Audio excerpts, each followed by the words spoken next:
Hi, this is Scott Garibay, and today we're going to talk about solo RPGs. So there's a big trend happening, which is solo tabletop RPGs. And I'm against them. I'm going to say that right now, and I'm going to explain. So one, you're not going to hear one word out of me that says you can't play these or that you don't have the right to. You absolutely have the right to play solo RPGs, and you certainly can. I can't stop you, but I'm going to tell you now you shouldn't. It's a bad idea for you. It's a bad idea for the tabletop role-playing game community, and it is a bad idea for human society. Okay? So first of all, if you're trying to play a tabletop role-playing game, it is hard. There's just no two ways about this. There's no... it's incredibly difficult, right? You have to wrangle together three minimum. You could play with less than that, but generally you need to wrangle together three charismatic, confident, intelligent people. And frankly, the world wants those people right now, right? Like, everybody wants time with them, right? So it's hard. It is very hard to start a tabletop role-playing game, and it is very hard to continue a tabletop role-playing game. And it's hard, right? Now, and so one of the things that's happening is a lot of people are like, oh my gosh, this is so hard, right? I'm going to not do it. I'm going to solo RPG. And what I'm saying is that this is how our society crumbles. This is very bad for you. This is very bad for the tabletop role-playing game community, and it is bad for society, right? We should not, like, when you come to something that is difficult and challenging, right?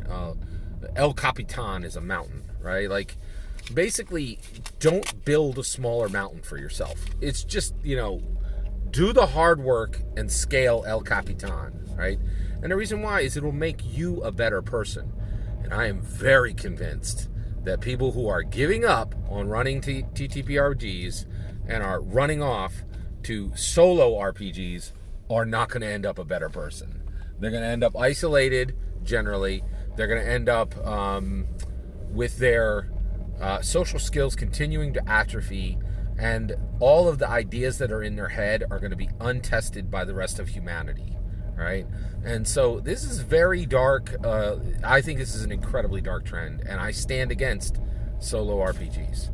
And I'll tell you right now, I do not think for 1 second that it is an accident that there is no solo Dungeons & Dragons 5th edition.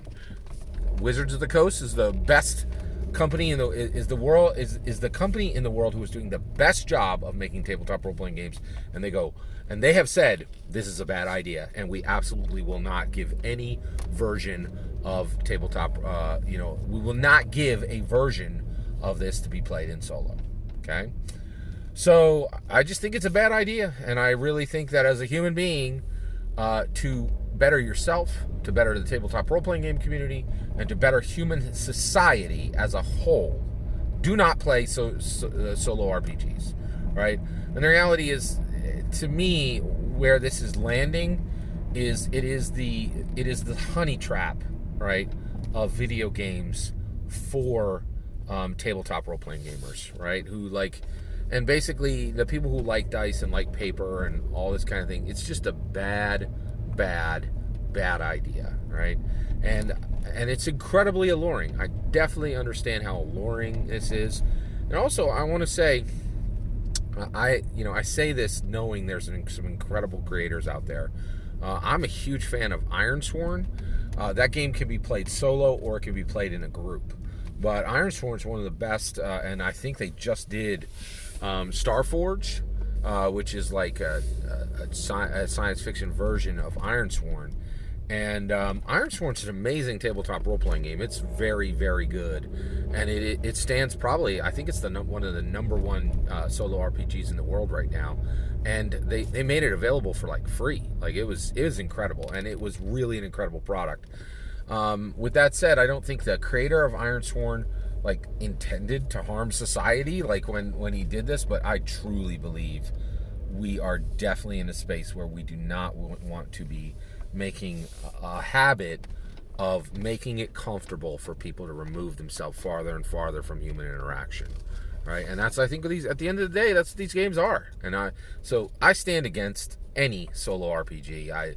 I'm not down for it. I really think it's a mistake, and I'm encouraging you don't go down this path. Do not be fooled. Stay on tabletop role-playing games. It is hard. I'm not lying. I'm not going to lie to you and say it's easy. It is incredibly difficult, but we become better people by doing hard things, not by creating smaller mountains. Right? Like, all that's my opinion. What do you think? Do you think there's a place for solo RPGs? I'd love to hear your thoughts. Let me know. And again, I'm saying people should play. Do you think? Do you have any defense for people play that people should play solo RPGs? I'm not contesting they have the right to. I'm not contesting that they can. What I'm saying is they should not. It is not a healthy path to go down. And we as a society are desperately trying to keep connected and to not lose our human connections. And I think solo RPGs are a fast way to take a charismatic, confident, intelligent person and make sure that they're very disengaged with society. All that's my opinion. I'd love to hear your thoughts. Let me know in the comments below. Please consider liking and subscribing. Have a wonderful millennium.